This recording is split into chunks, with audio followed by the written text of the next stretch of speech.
What's going on, guys? It's Sadiq Davies. Welcome to the Netwrk. What most of you guys don't know is the Netwrk is a podcast where I sit down with individuals who are doing big things in their field or in their industry, who has a net worth of $500,000 or more or $1 million or more, right? These are individuals that understand the game and who's willing to share their knowledge, their expertise, and how they got to where they're at. But with their success comes with a lot of highs, a lot of lows, and a lot of failures and a lot of success behind it all. So on this first episode of the Netwrk, right? This individual that I'm sitting down with, his name is Vincent Mann. He owns Kai Lift Homes, and this guy's been doing this stuff for over a decade now. If I'm correct, you could correct me after, Vince, so I apologize, but he's been in the game for a while. He has a net worth of over 10 million, and just because you have one thing I want to clarify with a lot of people, right, is because just because you have a net worth of $10 million or a net worth of $1 million or net worth of $1 billion, doesn't matter what that looks like, doesn't necessarily mean that you have that cash physically in the bank, all right? Is your net worth, to me personally, means your sources that you're utilizing to generate revenue to be able to sustain yourself and your family. So with that being said, I would love to introduce the very first guest, Vincent Mann. This guy's a powerhouse in the industry. Welcome to the platform, the Netwrk. Let's go. Introduce yourself, Mr. Vin. Again, how you doing? I'm Vincent Mann, managing member of Tiff Investments and Consulting, also Tiff Homes, and also Tulsa Capital Funding. All right, cool. So what do you actually do within your company? So my company is a full service real estate company, which does mostly developments, fix and flip. I have a general contracting division and also a loan brokering division as well. All right, cool. So you've been in the game for quite some time. How long exactly? About 16 and a half years. Wow, that's a while. Now, when you initially came into this game, it wasn't necessarily your first taste in the real estate game, right? You were venturing in other stuff, or better yet, let me ask you this: how did you end up diving into the space of real estate? So I mean, within my family, I come from a long line of entrepreneurs. My grandparents, aunts, uncles. So when I was young, for the most part, all my grandparents owned a home, or they had a small business. I actually had an aunt who actually took me every summer to D.C., Washington, D.C., and she exposed me to real estate and different types of businesses. And that's kind of what was the spark in having me have an interest in real estate. So I've always had an interest. I got into it obviously later, but I've always was, reading the newspaper, when everybody was reading the newspaper, looking at how much single family houses went, 3-family houses went. So I was always curious. And, from a child, I lived in an apartment complex. I was always curious in how much money whoever the owner was making from each and every tenant. So that was my first phase into having the mindset of wanting to be a real estate investor. Gotcha. But you said one of the things that I heard you mention is that you got into the game at a later time. Even though you've always had that taste for it and it's always been there, but you got into it at a later time. What happened with Vin that led up to you getting into real estate at such a later time versus earlier on? Well, I mean, I being exposed, being around the streets, and I wasn't per se a street kid. Like, I came from a good family. But obviously I lived in the city, so I was just around certain individuals, and certain individuals that was older than me exposed me to the streets as far as getting into, selling drugs. So once I got involved in that, you know, ended up getting in trouble as a kid, went to training school, got out of that situation, graduated high school, went to college. When I went to college, it was just more exposure to stuff in the streets. I was, in Atlanta, hustling back again. And, coming back home, back and forth, doing the same thing. And I ended up getting in trouble going to federal prison for about 7 years. Damn. I think what it is that growing up, because I grew up in the city too, and I think we pretty much grew up in the same city, just different generations, right? Slightly. You might be slightly older than I am for the most part. And just like you, growing up in the city, there were things that we're exposed to, right? That led us doing things that it's not that we initially wanted to do, but I guess it was a form of survival for the most part. For an individual like myself, just like you grew up in a decent household. I grew up in a decent household, But growing up in the city and seeing what other dudes are doing in the game, it gets you caught up, right? Yeah. So I totally get it in terms of that aspect of your story. And I think there's a lot of individuals out there who's in the game, or who serve time and who's trying to find their way out, And for those individuals that's out there, opportunities are always there. And it's just all about what you do to try to get yourself away, subtract yourself away from the things that you're doing to the things that, could put you in a better position in life. But I want to ask you, when you were down and you were locked up in federal prison, right? And you're going through this journey of trying to find yourself, were there any books or anything that you read or anything that created clarity for you, to be able to turn that light bulb on and, be able to move forward accordingly? So as far as with real estate goes and business, the first book that really inspired me was Rich Dad, Poor Dad. I think that inspired a lot of people. Yeah, that book probably changed the game for me mentally.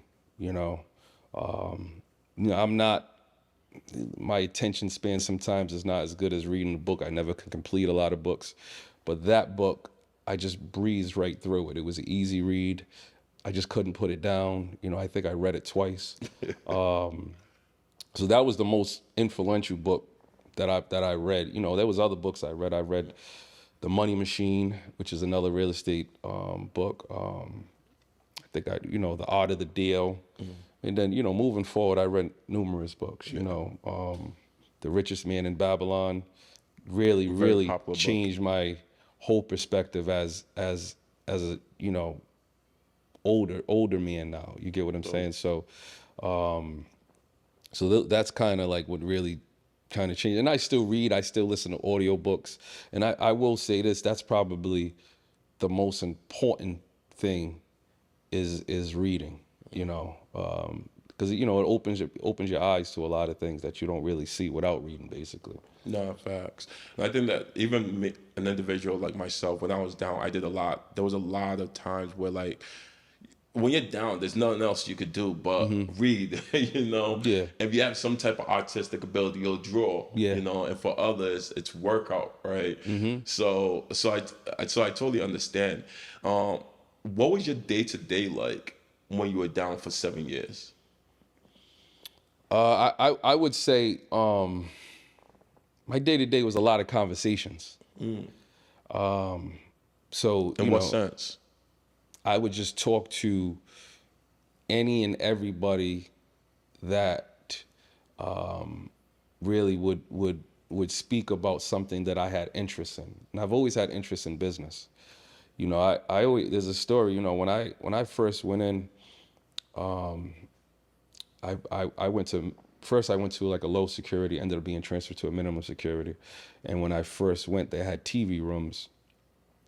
And I was going to TV room. They had a room with news. They had a room with sports. They had a room with financial channels like CNN or whatever channels it was back then. And it was just packed with a lot of people that looked like me. Wow. And at first I was frustrated Why? because I wanted to watch Rap City.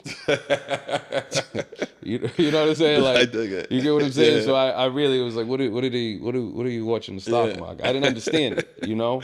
No, facts. Just being honest with you, you know? So it wasn't until I started to ask questions. Like, you know, I've always been a person to ask questions. So that's been a gift and a curse of mine. That's kind of one of the things where I got involved in the street was asking questions. Yeah. Oh, this is what you can do? Okay, I want to do that. So to get back to that, so that's kind of like my day-to-day was I was intrigued and wanted to understand what it was about the stock market. And then after that, when I was speaking to other individuals, they was like, oh, they did this business and tell me about this business. And, you know, and that's, after that, it was, you know, obviously you have to work. So between going to work, working out, reading, and conversations. And that's what kind of taught me how to network more out in the world. But I, you know, to be honest with you, I was fortunate enough at my age to go to a minimum security facility where I had those options and those people around me. You know, I wasn't, you know, a lot of times you can start at a higher security facility and you don't have those options. It's a whole different ballgame. Yeah. You know, I was very fortunate because in the federal system, everything is run by cars by the states.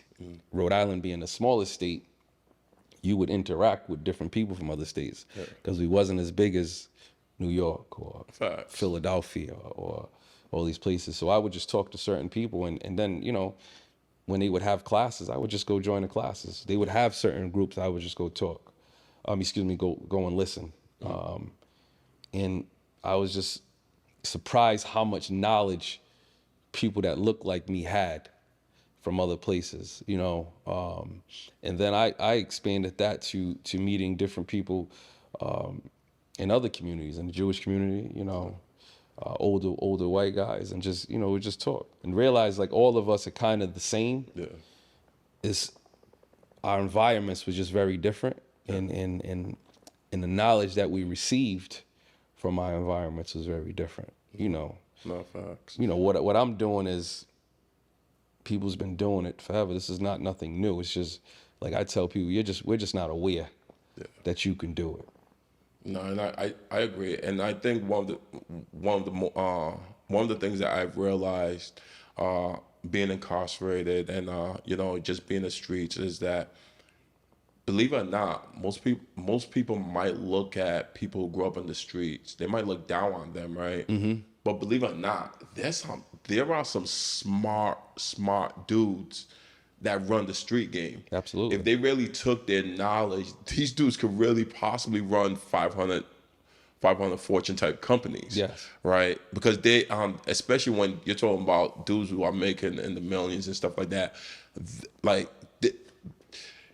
you can't, whether it's corporate, whether it's street, you know, to generate revenue of $1 million consistently or more, you know, that takes intelligence. Absolutely. Right? Because you need to understand how to operate business and so forth. You know, so I always tell people, believe it or not, there's so many people that's down that I personally wish that they took the opportunity and the time to really apply that energy, you know, building actual corporate companies and running these corporate companies and individuals that actually look like us. Yeah. You know what I mean? Doing big things. So like seeing you doing your thing, you know, and being where you're at today, I think that's dope because a lot of us don't have that opportunity.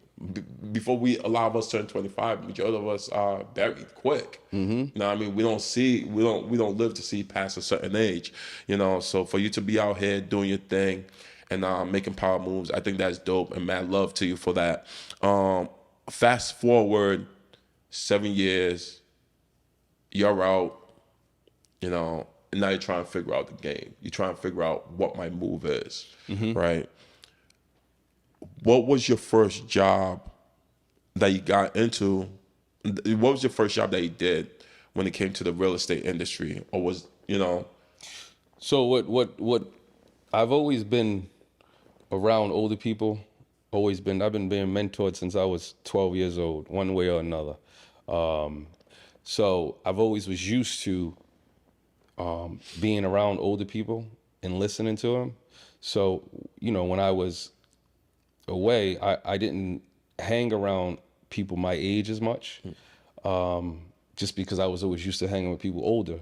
So when I would talk to different guys about what I wanted to do, because we would have investment groups, and we would talk about it. And there was one dude who we would just always talk, and I would say what I want to do, and this is not how am I going to do it. And I remember every year they was making money on real estate, and this is when I'm reading in the newspaper. I would get the Providence Journal, reading the newspaper, can't believe this is happening, this and that. And he would be like, it's still going to be there when you get there. So I was just like, how am I going to really get my way, get in the door? And what he explained to me is like, you got to get in something within the field to get into door. So first he was like, you either got to be a real estate agent. But once I looked into it, at the time, if you had a record, you couldn't be a real estate agent. You have to be an appraiser, home inspection, mortgage broker, whatever it is. Just get in there, and once you get inside there, then it's going to open your doors to allow you to do what you want to do. So that was my plan. So when I came home, my father actually told me, never called the guy. There was a guy here. His name was Bernard Fullen. Mm-hmm. He actually said, you should go see Bernard Fullen and ask him for a job. So, I did. He took a meeting. We sat down. We talked. He said, I'll give you a job. It's commission based. There's no salary. What you bring in, you're going to get paid for. Of which that was never a problem with me, because even when I had jobs, like I've always done good with commission-based jobs, whether, the newspaper, whatever it is, that's just been something I was used to. I was within sales my whole life. Yeah. And I understood that, from an early age, I understood sales. So at the time I went and asked my probation officer, and I said, listen, this is what I want to do. And he's like, well, you can't do that because it's commission-based. He said, you can do it, but you would have to go get another job that's going to pay your money. So I had another friend,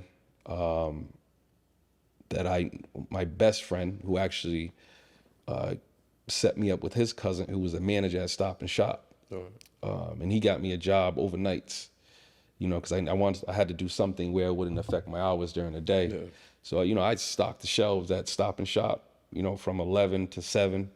And then after that, I would go do mortgages from 10 to whatever time I would have to do. Just Hustling. So within that, that's what introduced me to people in the real estate field.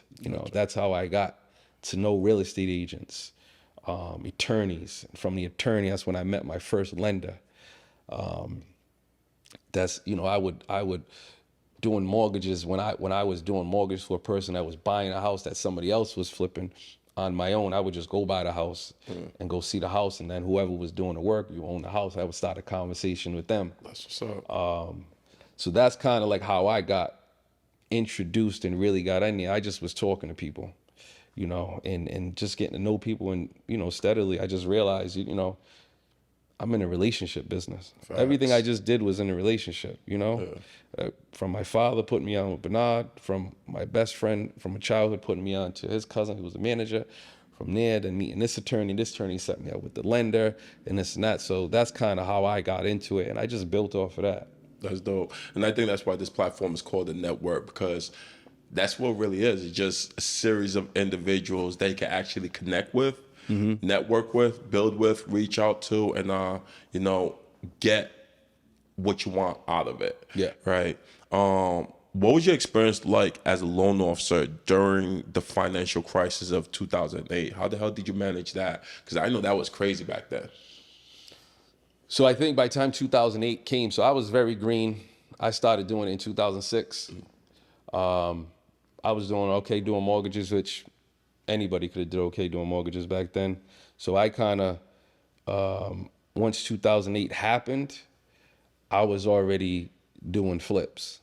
Gotcha. So while I was doing mortgages, I was actively doing flips. So, I bought a house when I first came home. I bought a house with a stated loan. Then I ended up refinancing that house, took some money out, bought another house, flipped that. So my first flip, I made 56,000, and also got a buildable lot out of it. Wow, that's what's up. Ended up selling a buildable lot to Habitat of Humanity.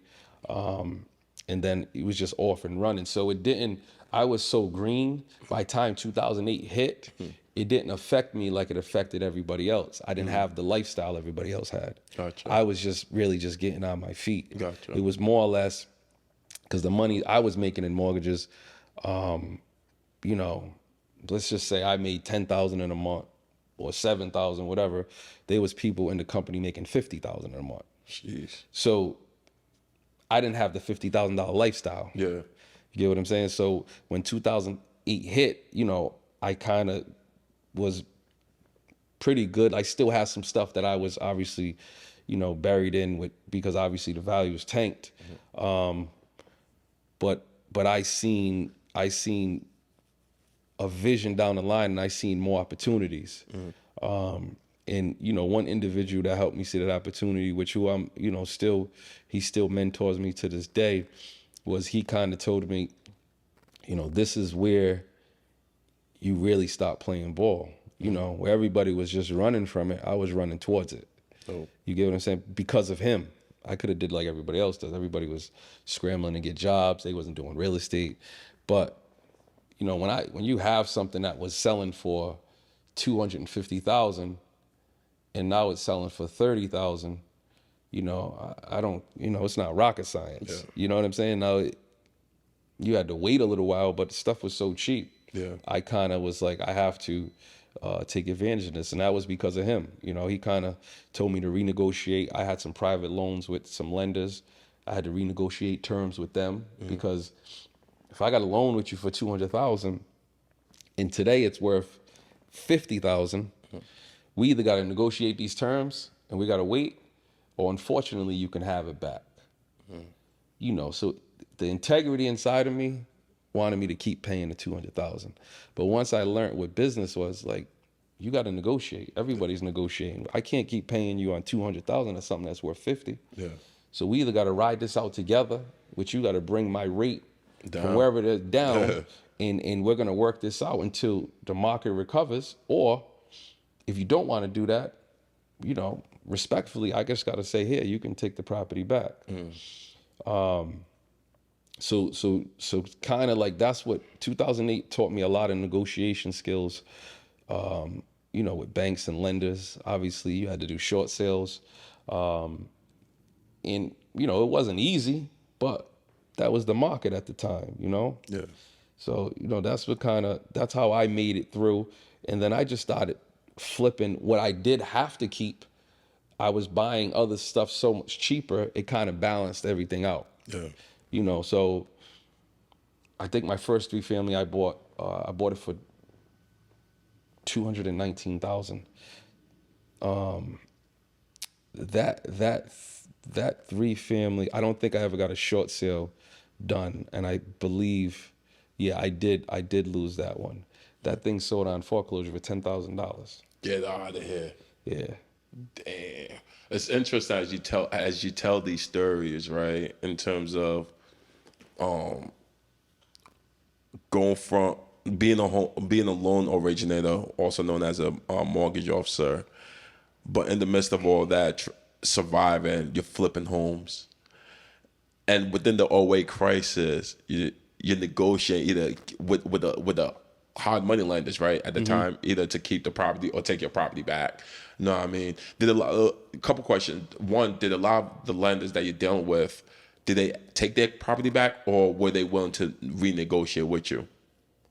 The one particular one that I had most of the loans back took it back, of which, he wasn't happy about it. He was very upset. Yeah. But guess what? We do business to this day. That's dope. There's no lifelong, enemies in business, and there's no lifelong friends in business. Facts. You know, once you realize that it's just business, you know, so that's kind of, that was a challenge at first, and it was stressful. But once once you make it through that and you realize, like, you know, this is the hard truth. I can't be the only one getting hurt in this Going thing. through the going through the shit. Yeah, Yeah, no, I exactly. get it. No, I get it. We're all partners. Yeah. One way or another. I don't care if it's you and the bank, you and a private lender, you and your general contractor, you and your real estate agent. We're all partners. Yeah. If we get to a closing table as you as a real estate agent, and something happens with the deal, and you know you're making $20,000 commission, and they want me to reduce a price, you know, I might say, listen, I need you to take $2,000 off the commission so we can get this done. To me, in my opinion, a smart real estate agent, let's do it. Let's go ahead and do it. Now, some of them will be like, no, well, the deal's not going to happen. No. You know, so the deal just blew up based on, a lot of times it's pride and ego versus, you know, let's play fair and just make it work. Yeah. And we'll make it up on something else. Facts. You know, so that's just, and that goes into the relationship aspect of things as well. It's one of the things that you mentioned, taking a few steps back from your conversation, that I wanted to ask you, but I didn't want to intrude because I wanted you to share your story. You bought a property that had land on it. Mm-hmm. You sold the land and was called title. You say something about? I sold it to Habitat of Humanity. You sold it to Habitat. All right, gotcha. I was like, all right, new term. What's this new term down there? All right, cool. So you sold it to Habitat Humanity. All right, cool. Was there a reason why, or were they just want to buy? The attorney I was working with basically was already working with them. All right. So the lender and the attorney. So the lender would do work for them on projects. So Habitat of Humanity, I believe it's a nonprofit, and you know, we on a Saturday we would go help out. You know, paint or whatever. They would get all free contractors to get it up and actually put a family inside the home. Gotcha. So at that time, that's how that became involved. But of which I did do it because I didn't know nothing about subdividing. But once that happened, that's what kind of made me realize, like, when I buy a house, and if it has an extra lot, I could just build another house beside it. Of course. But that's how that came about. You know, I just didn't know. So at the time, it was like, all right, I'm gonna sell this house. I think I sold it for $225,000 or something like that, and they're gonna give me, I think they gave me like $25,000 or something like that. 2015 or 25,000. I don't remember exactly. No, it was 15,000. So it was just like, I'm making money. This is a gimme. You get what I'm saying? Yeah. So that's kind of how that transpired on that particular deal. Gotcha. And that particular deal, it was a blessing. It had to happen because that's what kept me in the game. You know, I had to have, for me, that person that I am, I had to have that success. Yeah. You know, because that's what made me realize it's real. Gotcha. Because I did that in 45 days. Oh, wow. So once I did that in 45 days, everything that I spoke about and read about, it just came to reality. So now it's like, okay, now I have something here. I don't have to try to go back and bust a move or do whatever. That was a blessing for me, you know. And you know, challenges came after that, but that first one is what made me stick through and have grit through this whole thing till now, till to today. That's dope, man. Yeah. That's dope. Now, what actually transitioned you from being, there's so many pieces that I believe I understand that I think that led you from transition from a loan officer to a full-time investor. But from your own words, right, specifically, what actually got you to transition from a loan officer to a full-time investor? Well, 2008 happened, so there was no mortgage brokers no more. Wow. You know what I'm saying? Like, that was, so 2008 happened, so obviously I stopped doing mortgages because it was just changing. It wasn't as easy. People wasn't getting loans, you know, so I was kind of forced into going into being a full-time investor in the real estate field. And then the other thing is regulations happened. So whereas you had to have a license to do mortgages, Gotcha. So I couldn't get a license because I had a record. And at the time, they didn't have. I think today you can get your real estate license if you have a record, as long as you're not. It's in the financial crimes. But at the time, it was just, the sky was falling. You couldn't.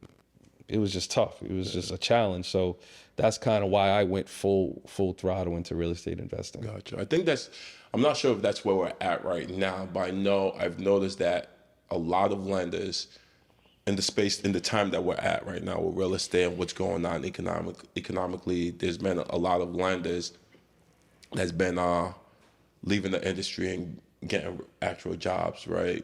Regular 9 to 5, hourly or salary paid jobs, and even the same thing for realtors as well. And I remember I was just talking to one of my lenders, and he was like telling me that like he feels like this time is different from the time of '08. You know what I mean? He feel like it's kind of worse than '08. And I've never operated in the '08 crisis. I'm operating in what's going on now. And to me, I've heard plenty of stories, but I only know what I know. I can only speak upon stories that that was told. But what I know is what I know, and that's where I'm at in the space that I'm in right now. And right now I feel like so far things are just steady, right? I really haven't felt like a major crisis yet. I don't know, but do you feel like you're feeling the same thing, or no? Anybody that's been through 2008, this is nothing. This is nothing like 2008. Cool. 2008 was a different ball game. This is like I have conversations with people all the time on it, and this is not even close, man. For real. 3 families was going for 50,000. Yeah. You get what I'm saying? Yeah. It was everybody was short selling. Nobody was paying their mortgage. Damn. Mortgages was adjusting. Yeah. You can't obviously real estate. So I think in the past 5 years, a lot of people became real estate agents, and they were spoiled. It was easy. Yeah. You didn't have to work. Yeah. Now you gotta work. Now you gotta work. You get what I'm saying? Yeah. And again, you can't create a lifestyle for yourself and expect to sustain that lifestyle, because things can change when you're commission based. Yeah. Unless you're prepared for it. There's a lot of real estate agents that was prepared. They didn't spend as much money. Yeah. Or they had investments, or they did this, or they kept their jobs. Yeah. There's a lot of real estate agents that was making money as a nurse or whatever. They literally quit their job and became a full-time real estate agent.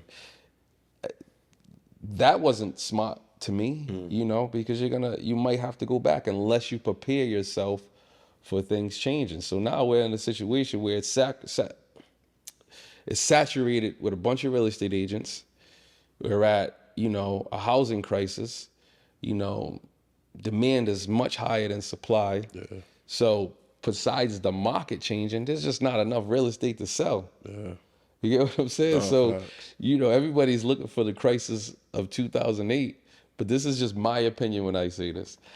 I think anybody looking for the crisis of 2008 is like somebody older than us looking for the Great Depression to come back.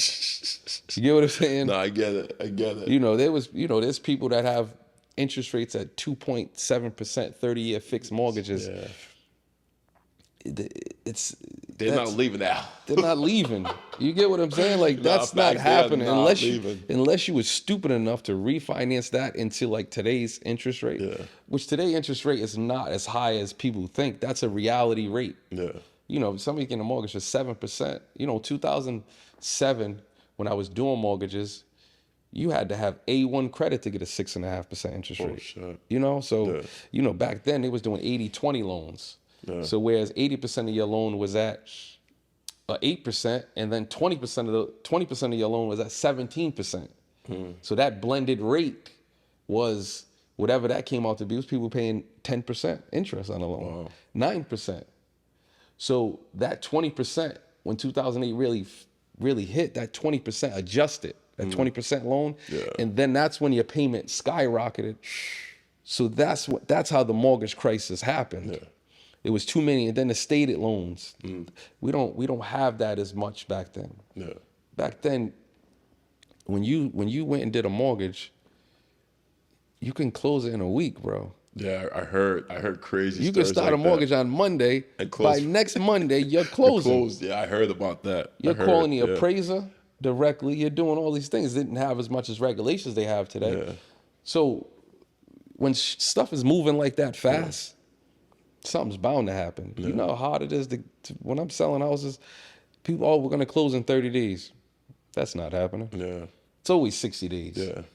I'm 45 to happy if 60. it's 45. Yeah. That's good. Yeah. Don't let it be Rhode Island housing. Yeah. You know.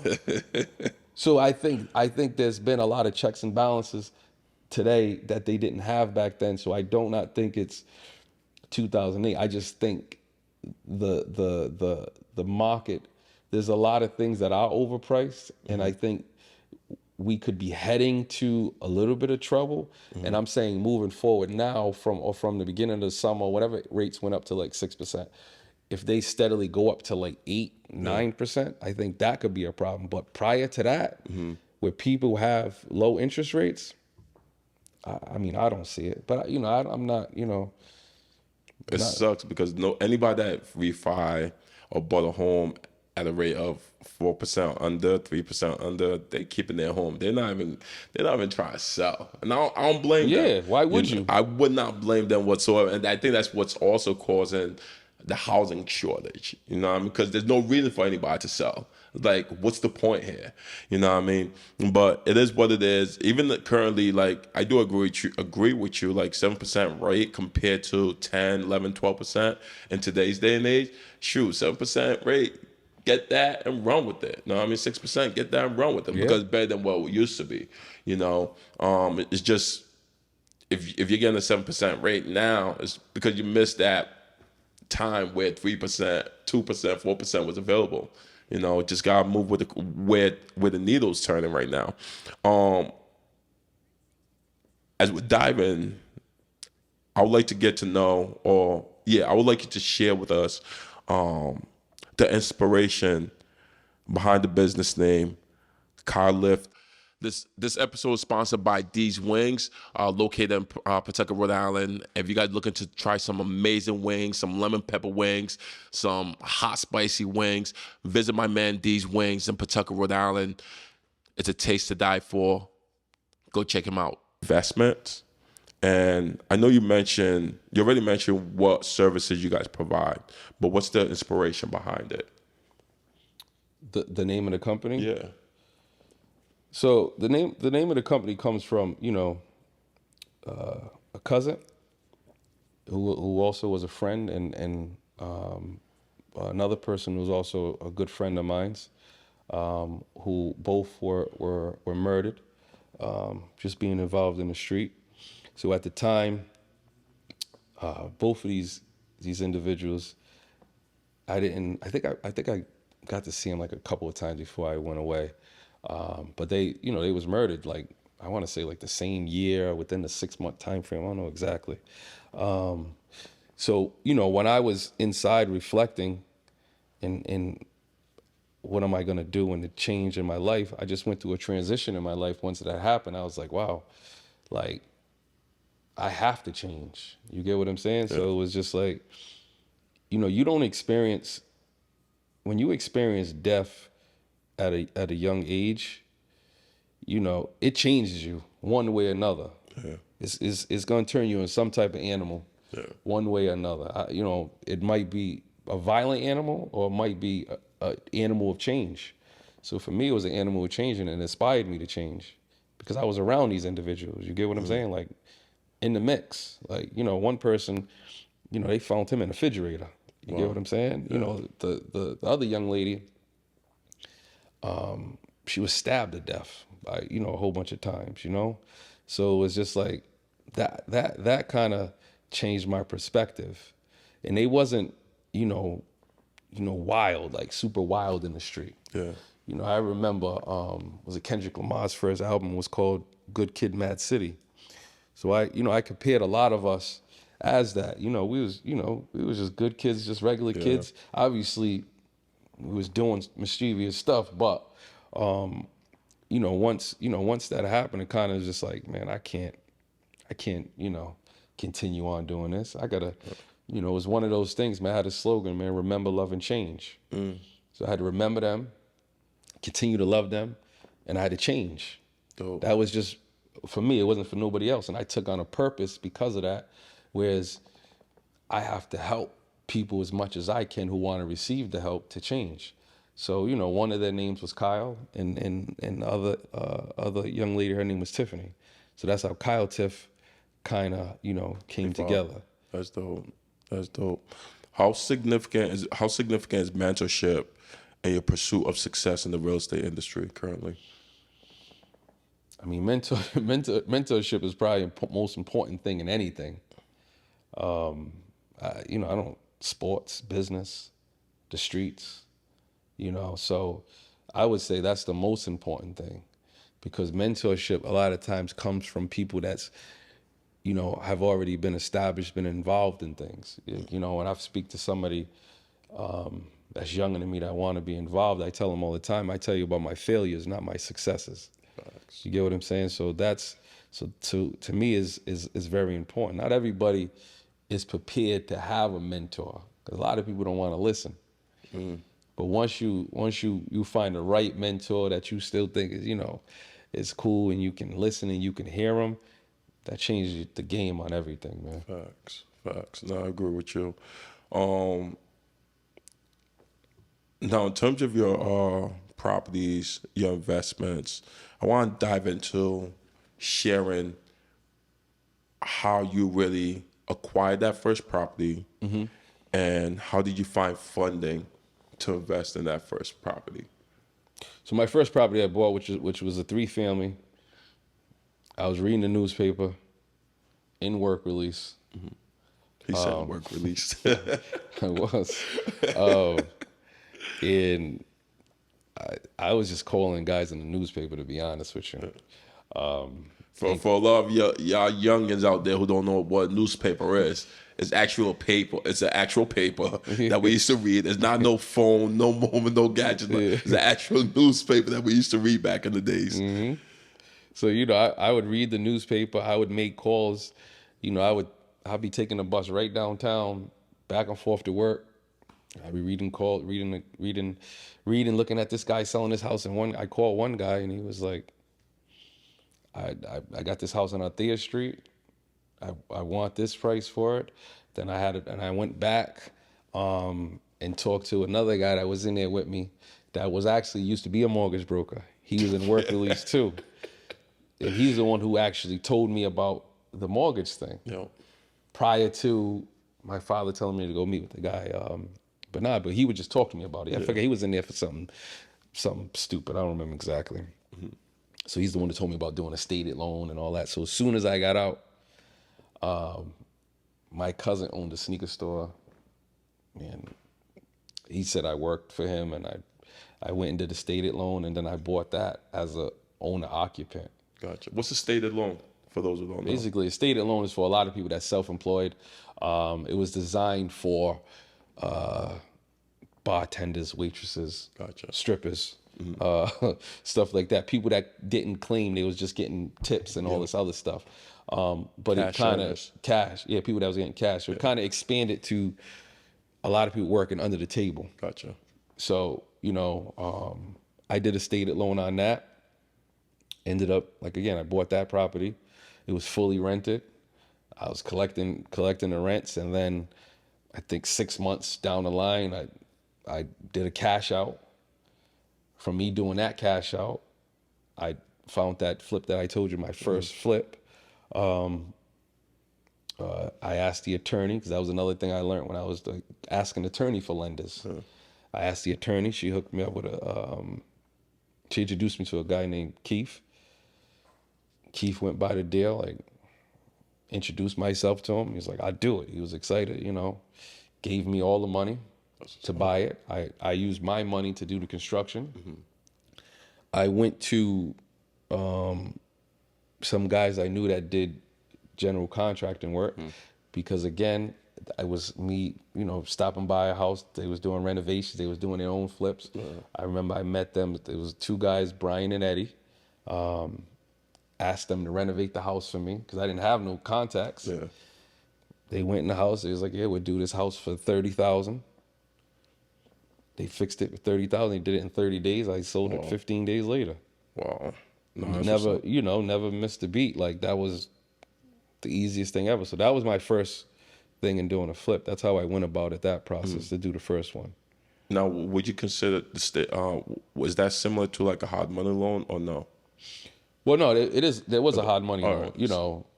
right. Hard money loan, private money. It's basically the same thing. It's just they're more equity based than credit based. Gotcha. So yeah, so that was my first experience with hard money. Nice. So there's some investors. I've listened to investors. I've watched a lot of things, or just listen to investors talk. Is a lot of them state that, or they argue that you don't really need money to enter the real estate business. But I feel otherwise, but I might be wrong. But what's your thoughts on that perspective, though? Well, obviously, you can. There's a multitudes of things you can do when you first get into the real estate. You could, you can buy a house and partner with somebody. Yeah. You can find a lender that's going to give you all the money. You can raise capital from certain individuals or whatever. So you can do it without any of your own money. Yeah. But that you have to be very, like, the deal just has to work. Has to make sense. It has to make sense, but it's like you almost have to be perfect. When you have no skin in the game and you're dealing with other people's money, like, you have to be on top of everything, because again, it leads back to relationships. Facts. Everybody wants to make money. Everybody wants to invest their money. So, but you got to make sure when that happens, like, you do everything the correct way, because you can lose a lot of relationships by one mistake. Yeah. And it might not be intentional. It just might be, you being super ambitious. So don't ever let your ambitions exceed your talents. Gotcha. Because I've been on both ends. I've been on ends where I, raise capital and sometimes it works out and sometimes it doesn't. But no matter what, anybody giving their money, if they don't get their money back with a return that they expect, no matter what the circumstances happen, I don't care if it's 2008, I don't care if it's 2020, they don't care. They're like, you messed up. They're looking at you as the individual. So that's the thing you got to be careful about if you do something with no money. And everybody just hustles differently. There's tons of ways. I don't want to say that it never works. I'm just saying you just have to be on top of your game. Gotcha. I'd rather, if I'm gonna do something with no money, I'd rather do it with a lender that believes in what I'm gonna do. It's like, all right, I'm buying this piece of land for $50,000. I'm gonna put a 2-family house on there, just keeping numbers simple, for $300,000. Will you give me a loan on a disbursement basis as I go? But again, you still need money during that process. Now because you got to get the job going. You got to be able to put the foundation in. You got to be able to buy the materials. So when the lender comes back, he disperses you the money to keep you going. So that's one way. So but you still need money. You either need a credit card or you got to have some source of equity somewhere. To pay for the project. Yeah. Or you can partner up. Like, I've done that before, and I tell people to do that all the time. It's like, find a guy that wants to invest the money but don't want to do no work. Yeah. So it's like, I do all the construction, you take care of the money. Gotcha. So that's one way you do it, but that's kind of the way into no money down. I think in this climate, you have to have some, Skin in the game. Skin in the game. Most lenders are. For the past 2 or 3 years, no, not really, because the market was crazy. You find the right deal, and that's another thing. You find the right deal, the money's gonna come. Facts. I will say that. Yeah. But if people be tripping over each other to give you the money if the deal's right. Yeah. So that's kind of my thought on getting into it with no money. But you got to have experience too. You can't just it can't be somebody that works, just never did a flip and then wants to get into it and just no money down. Yeah.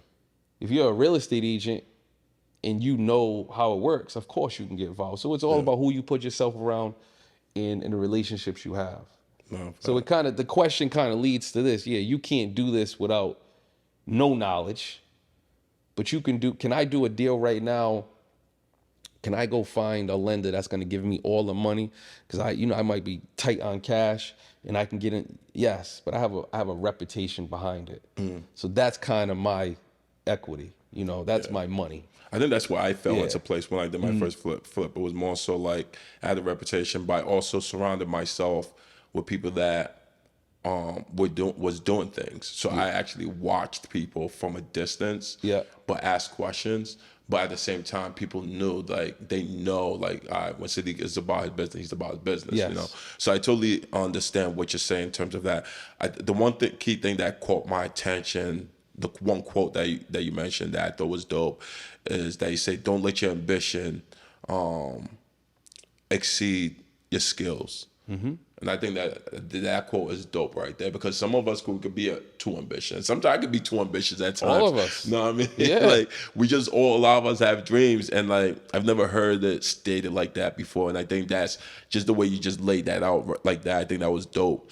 That was from a movie, One movie. and I was locked up with him too. One movie. That was from Johnny Depp played the movie. What was the guy's name? I just caught a blank. Jung was his last name. Oh, Blow. Blow. Yeah, That's classic where movie. that's where I got that movie, because I seen the real guy in my face, in the flesh. Yeah. Yeah. So it's once he said it, it made perfect sense. So that's kind of like, I didn't make that up, but once I heard that kind of stuck with me. Don't let your ambition exceed your talents, which we That's all, dope. especially when you're young. I don't care who you are, you're gonna be guilty of it. You're gonna have larceny thinking, where you just think about money, money, money, and don't think about the tasks that bring the money. Because if you focus on the task, the money comes. It has to come. Yeah. You get what I'm saying? No, definitely. So No, I definitely get it. Question: what does your current net worth of 10 million consist of? well, I mean, again, when we talk about net worth, we said in the beginning, like, that can fluctuate at any moment. But for the most part, all my net worth consists of all my real estate holdings within numerous companies that I'm part of. Kyle Tiff being just me, but I also have about 5 other companies. Nice. I have companies with multiple partners. I have companies with another partner, so that's just to consist of all my real estate holdings, and also a lot of the developments I have that I'm actually working on as well. How long did it take you to build such a powerful portfolio, and what steps can someone who's looking to tap into this take to get there as well? Well, you got to have grit. You got to have, no quit in you at all. Yeah. Because and I think all business, not just the real estate industry, I think you're going to be tested. I tell people all the time, true success comes after a test. Nothing just happens. And even if it did just happen, eventually you're going to be tested. So I just think those are the key things you got to have. You got to have, like I tell people all the time, I'm too stupid to quit. It's just not who I am. And I'm going to just grind and have all the grit in the world to keep going. And I'm going to keep learning. You only know what you know. Facts. I'm not the smartest dude in the book. Some people can talk to me and I could be literally be in a room and be like, "What? You got to explain this to me like in layman terms, because I don't know what you're talking about." Yeah.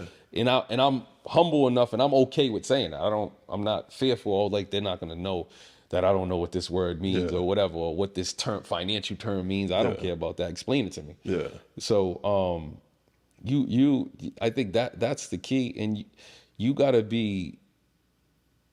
have that ambition as well too. As much as I just said, don't let it exceed your talent, but you gotta have ambition, and for the most part, you gotta believe, man. Yeah. You gotta believe in yourself. I think I read a book, was it As a Man Thinketh? You gotta believe. Like, if you really think you're gonna have one of these skyscrapers downtown, you gotta believe it. Yeah. You got to believe it. There's no questioning. Like, I didn't work today. Let's get up. Let's do it again. Yeah.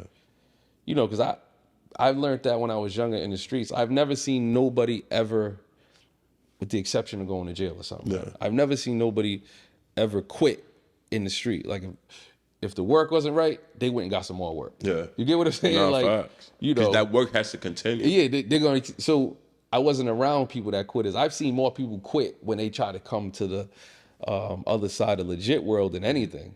But like, nobody quits in the street, you know. Even if it's a, you know, a regular fist fight. A lot of times, man, I've seen people fight somebody 15 times and get beat up 14. Yeah. You get what I'm saying? So, but they just how you was raised. Yeah.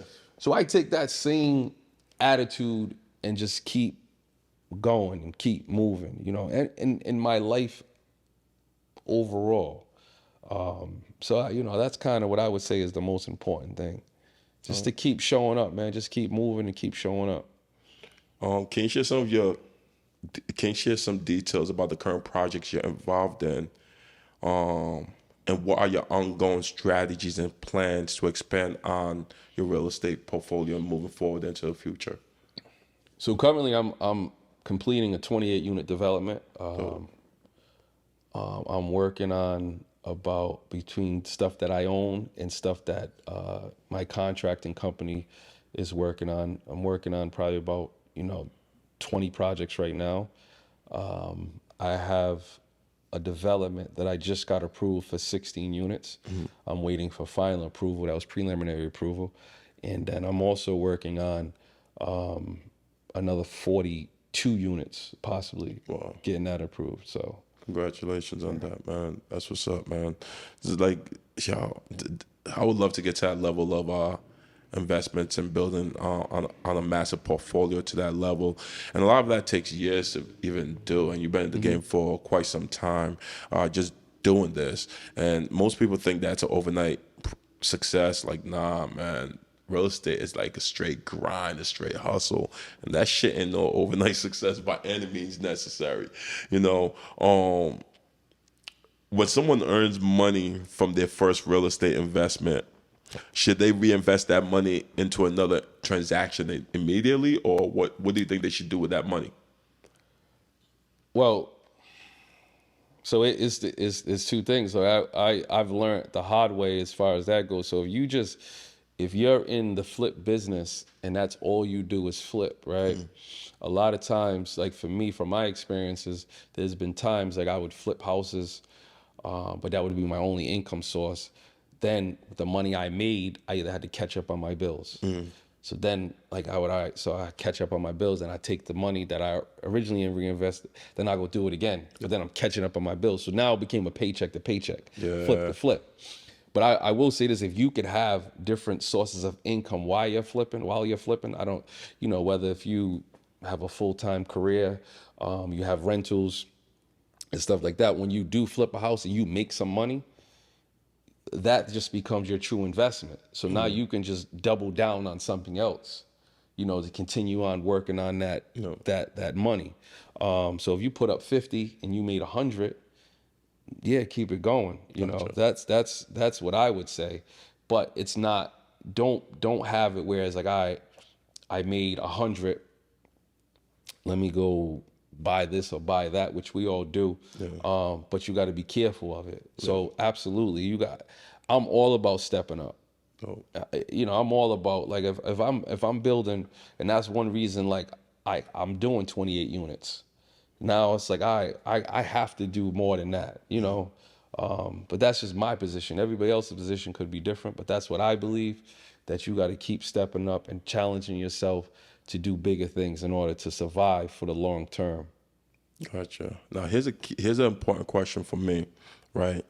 Is it advisable for individuals to be concerned when it comes to over leveraging themselves in the real estate industry? Absolutely.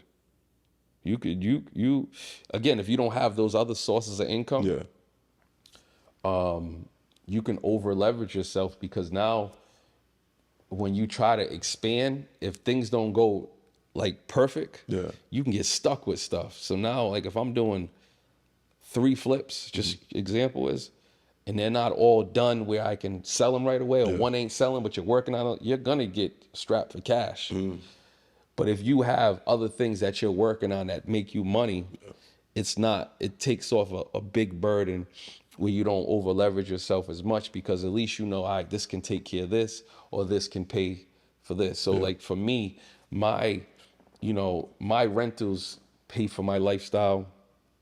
My general contracting is the oil for the machine for the company, which allows me to buy more flips, which the flips allow me to buy more rentals. Interesting. You get what I'm saying? So that's your business model right there. Yeah, I just go full circle with it. Wow. Because I needed something that can give me cash flow. That's another thing. If you have no cash flow, you can find yourself in a tough position. I mean, unless, there's certain guys that can do one flip at a time and they kind of can keep it going. But for the most part, if you're in a real estate business, I believe you gotta wear many hats within real estate. Nah, I realized that too. So I realized that, man. I'm like, sheesh. Like, I didn't realize, like, when I first came into the industry, like, as a realtor, I just thought being a realtor is what it is, right? But then, if you want to go far in this career, you really have to understand real estate on a massive level. On a macro level versus a micro level. Yeah. Because if you don't understand real estate on a macro level, it's like, all right, how do you really leverage the opportunity to actually succeed in the game of real estate? You know what I mean? So wearing many hats and understanding different aspects. Obviously, you're not going to do everything in the real estate game, but just understanding as many unique parts of the real estate industry that you can actually maybe do is going to be a key. I feel like it might be a key factor in surviving the game. Yes. But that's just me personally, and I actually like how you hit down the money, because you do have to wear many hats if you're trying to survive in this industry and go from there. What are three considerations, right, that aspiring investors should be aware of when embarking on this real estate journey of theirs, do you think? Rephrase that again. Sorry. What are three key considerations that aspiring investors should be aware of when embarking on a real estate project? Having patience. You definitely need patience. And it goes back to the cash flow, and just don't count your money as you're doing something. You get what I'm saying? A lot of times everybody focuses on what they're gonna make during the whole process, which makes you miss certain things, because you're focused on just money, and you're not focused on your project. Gotcha. But when you focus on your project, it allows you to see everything that is not right and to get it right. And then you just let the money fall in its place. You make your money off your purchase, not when you sell it. So the due diligence you do in the beginning is gonna help you in the end. So then you're just like, all right, I'm not even gonna worry about that. Yeah. And then a lot of times I look at margins. What is the return on what I'm putting up? If I'm putting up, overall with my payments, my closing costs, my construction, if I put up a total of $40,000, right, and I go through the whole process and pay my thing and it sells, and I walk out the closing with my 40 and my and 20,000, I made a 50% return on my money. There'll be a lot of people that complain, "Oh, I did all that for 20,000." Nah, you made 50% return on your money. So that's kind of how I try not to have expectations of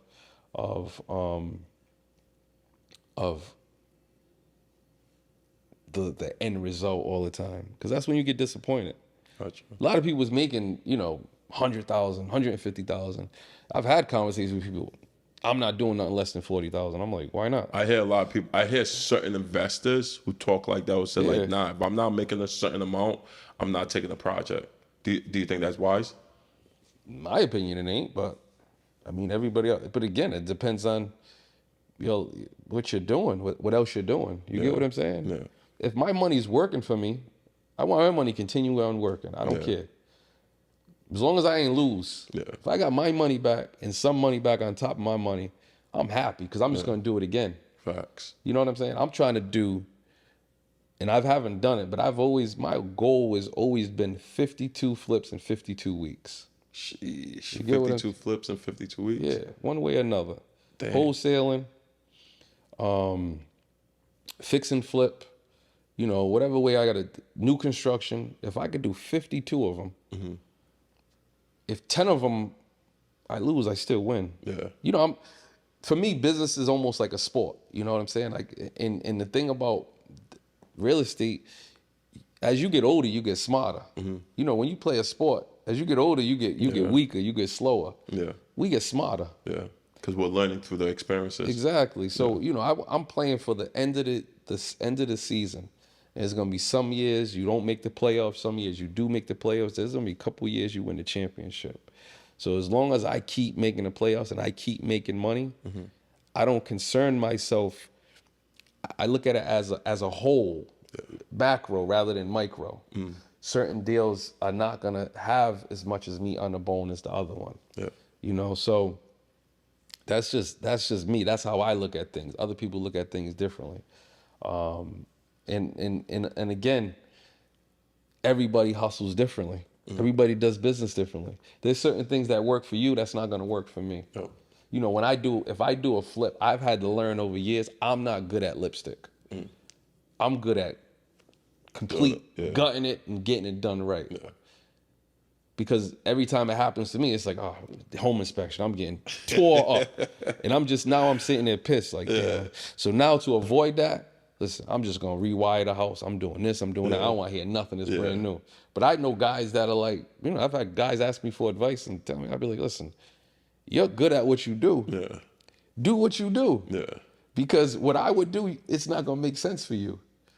And that's how they made money. But they're good at that. They know I know some mutual friend of ours' wife, right? Wife without saying her name, right? I think she's the dopest lipstick flipper. Like, I've seen her do stuff with kitchen cabinets and paint a different color and change the hardware and this and that and paint this color and you shouldn't have to take out that. I would have never thought about that. You get what I'm saying? Yeah. And that works for her, you know? But so like going back, so everybody works differently, you know? So that's how I look at things. You know, we all can make money in different ways of doing it. Nah, But it's simple, man. You just got to show up. Nah, that's true. Keep showing up And keep doing it. and keep doing it. How does Vincent McMahon? I feel like your name almost sounds like a wrestler's name. Yeah, everybody says that. How does Vincent Mann define success in his own terms? Well, for one, happiness. You know, that's being successful. You know, so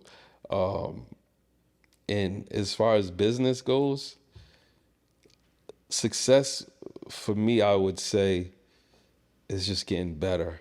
I have no simple way of, you know, saying what success is. It's just getting better. You know, once it's not about the money, it's not about the material things you have. It's about, you know, what brings you joy.